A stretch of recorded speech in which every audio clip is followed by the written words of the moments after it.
On October 8th, at a Senate Environment and Public Works hearing, Senator Padilla of California pressed EPA nominee Douglas Troutman to admit that some communities face disproportionate risks from toxic chemicals.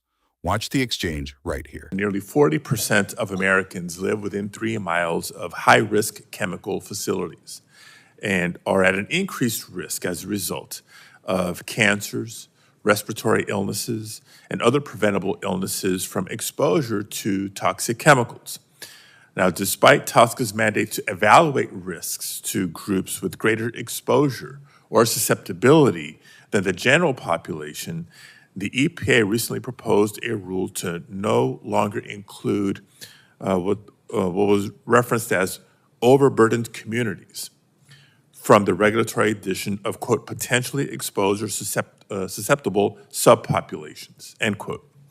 Now, this rollback is in addition to other changes that would overlook increased risks to fence-line communities, such as allowing the EPA to narrow the scope of uses and exposure pathways evaluated and make use-by-use rather than whole chemical determinations.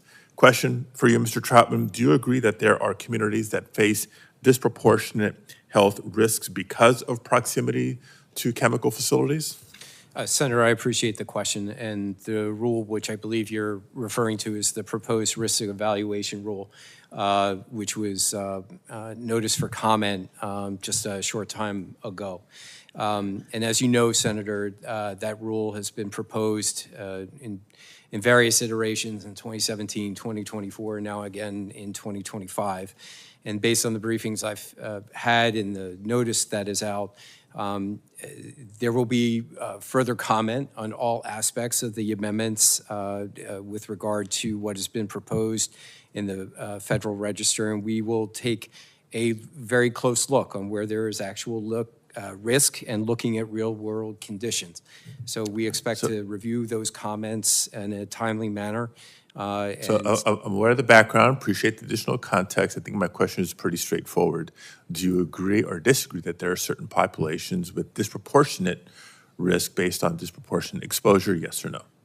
Senator, where the statute that's been enacted by Congress instructs with regard to those risks, we will follow the statute and the authorization. Do you believe there are certain communities with disproportionate exposure and therefore risk or not? Senator, where the statute indicates those. Okay, I'm disappointed because it's a pretty straightforward question.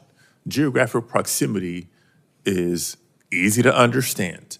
The data is absolutely there. For more congressional news, stay tuned to Congress Clips, and thanks for watching.